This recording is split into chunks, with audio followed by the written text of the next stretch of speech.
নমস্কার, পিয়ালি ফ্যাশন চ্যানেলে আরেকটি নতুন ব্লগ নিয়ে হাজির হয়ে গেলাম। কেমন আছেন সকলে? আশা করি নিশ্চয়ই খুব ভালো আছেন। সকাল ওই 5:30টার মতন বাজে। ঘুম থেকে উঠে এক গ্লাস জল নিয়ে নিজের মতন করে কিছুক্ষণ টাইম কাটাই ব্যালকনিতে। গরম জল তো প্রতিদিনেরই খাওয়া অভ্যাস আমার। সকালে ব্যালকনিতে এসে বসবো, বাসিটা দেখছি এখানে ফেলে রেখে গেছে, তুলে রাখি। আবার ঘুম থেকে উঠে বায়না ধরবে আবার বাসি কোথায় গেল। তাই বাঁশিটাকে তুলে রাখলাম আর নিজের মতন করে জল দিয়ে একটু টাইম কাটাচ্ছি। রেডি হয়ে গেছি, জিমের ড্রেস পরে যাবো হচ্ছে জিমে। জল টল খেয়ে একটু ছোলা আর একটু খেজুর খেলাম, খেয়ে জিমে গেলাম। জিম থেকে ফিরে নিজের বেডটাকে একটু ক্লিন করে নিলাম, কারণ বেডটা ছিল অগোছালো, কারণ বাড়ির সকলে ঘুমাচ্ছিল। তখন আমি জিমে চলে গিয়েছিলাম। বাড়ি ফিরে নিজের বেডটাকে ক্লিন করে এবার যাব কিচেনে রান্না করতে। এখানে শুভর জন্য টিফিন বানাচ্ছি, পরোটা দেবো আর তার সঙ্গে একটু সাদা আলুর চচ্চড়ি। গরমে এর সাথে সাথে বাইরের খাবারটাও খুব একটা খায় না, তাই বাড়ি থেকেই টিফিনটা রেডি করে দিই। যত কষ্টই হোক টিফিনটা বাড়ি থেকে বানিয়ে দেবার চেষ্টা করি, কারণ আবার দুপুরবেলা কোথায় বাইরে খাবে। তাই আজকে একটু পরোটা করে দিচ্ছি, গোল গোল অল্প তেলে ভাজা। খুব একটা বেশি তেল দিই না, হালকা তেলে ভেজে বাটার পেপার দিয়ে র্যাপ করে সুন্দর করে টিফিন বক্সে গুছিয়ে দিয়ে দিই একটু ঠান্ডা করে। গরমটা আবার টিফিন বক্সে দেওয়া যায় না। আর সকাল সকাল কিচেনে না আসলে মনে হয় দিনটা যেন শুরুই হলো না আমার।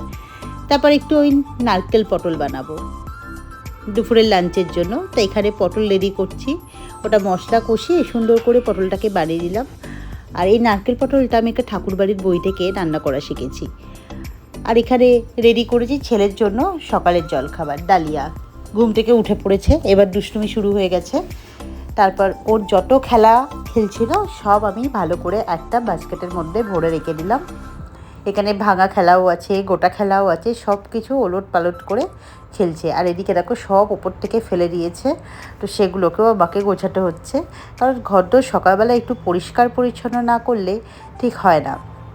বাড়িতে বাচ্চা থাকলে মানে ঘর পুরো অগোছালো হয়েই থাকে। পুরো ক্লিন করে দিলাম। এবার আমি গাড়িগুলোকে তুলছি, এই ফাঁকে ও হ্যান্ড ওয়াশ করছে। তারপর এসে নিজের হাতেই দেখলাম জলখাবারটা খেয়ে নিল। সেই ফাঁকে আমি ঘরগুলোকে একটু গুছিয়ে নিই। এখানে যেহেতু রাস্তার উপরে থাকি, তো খুব ধুলো বালি ময়লা হয়ে যায়। তাই প্রতিদিনের ডাস্টবিনটা আমার প্রতিদিন করা দরকার। না হলে মানে একটা আঙুল দিয়ে লেয়ার করলে, মানে হাত দিলে না মনে হয় যেন একটা লেয়ার পড়ে গেছে।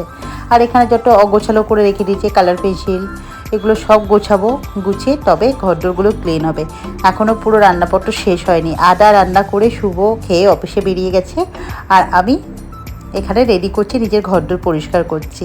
আর এই কালার পেন্সিলগুলো যতই গুছিয়ে রেখে দিই, আবার একটু পরে এসে দেখবো আবার নিজের মতন করে বের করে আবার রং করতে বসে গেছে।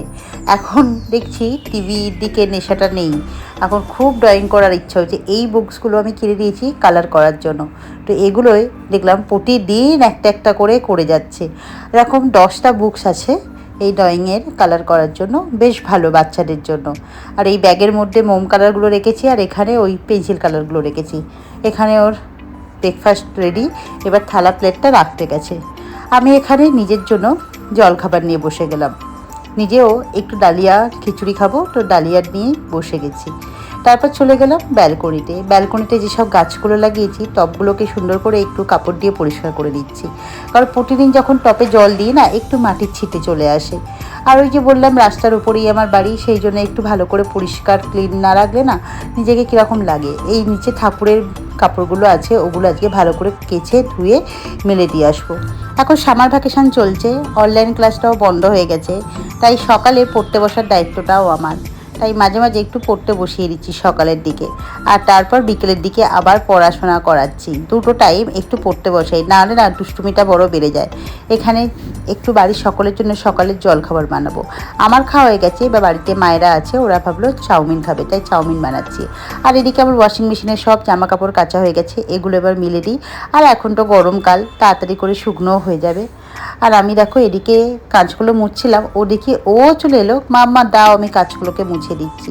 ওরও ইচ্ছা হলো, তাই কাজগুলোকে মুছে চলে এলো। আর একবার কাঁচা হয়ে গেছে, এরপরে আমি আবার একটু কাচাকুচি করতে দিচ্ছি। দুপুরবেলা দেখলাম মুষলধারে বৃষ্টি নেমে এলো, বেশ বৃষ্টিটা ভালো লাগছিলো। বেশ মানে বৃষ্টির ঝাঁট আসছিলো, তাতেও বেশ ভালো লাগছিলো, কারণ গরমকালে এরকম বৃষ্টি বেশ ভালোই লাগে। একটু ছাদে চলে গেলাম, গিয়েই যে আমার ছেলে একটু নাচানাচি করে দিল, মানে ছেলে বৃষ্টিতে ভিজতে বেশ ভালো লাগলো। আমি যত বলছি ঠান্ডা লেগে যাবে, যাস না, ঠিক চলে আসলো। বিকাল হতে না হতেই আমরা চলে গেলাম অরুণ আইসক্রিমের দোকানে আইসক্রিম খাবো। খুঁজে খুঁজে গেছি যে কোথায় অরুণ আইসক্রিম পাওয়া যায়। অরুণ আইসক্রিমের সম্বন্ধে সোশ্যাল মিডিয়াতে এত শুনেছি, তাই খুঁজে খুঁজে লেক টাউনে গেলাম অরুণ আইসক্রিম খেতে। বাড়ি ফেরার পথে আবার মুষলধারে বৃষ্টি শুরু হলো। বাড়ি এসে রাতের চিকেন শাওয়ারমা বানাবো। চিকেনটাকে টক দই আর গোলমরিচ আর লেবু দিয়ে ম্যারিনেট করে রেখে দিয়েছিলাম। পেঁয়াজ আর শসা স্লাইস করে কেটে নিয়েছি। 3টে ডিম সিদ্ধ আছে, ওগুলোকেও লম্বা লম্বা করে কুসুম বাদ দিয়ে কেটে নেবো। কড়াইতে তেল গরম করে ক্যাপসিকামটা যাতে কাঁচা গন্ধ না ছাড়ে একটু ক্যাপসিকামটা ভেজে নিলাম। তার সাথে চিকেন আর একটু ধনেপাতা অ্যাড করে দিয়েছিলাম। আর এদিকে সস রেডি করেছিলাম, পিৎজা আর মেয়োনিজ সস দুটো একসঙ্গে দিয়ে পিৎজা একটা সস রেডি করেছিলাম। আর রুটি দিয়ে আমি শাওয়ারমাটা বানিয়েছিলাম। বাইরে খেয়েছিলাম পরোটার সাথে, ওটা আমার খুব একটা ভালো লাগেনি। আজ রুটি দিয়ে বানালাম বিনা অয়েলে খাবার। ছেলেকে ওটা খাওয়ালাম, তো আমরাও এটাই ডিনার করলাম। আজকের ব্লগটা এই পর্যন্তই থাক। টাটা, সকলে ভালো থাকবেন, সুস্থ থাকবেন।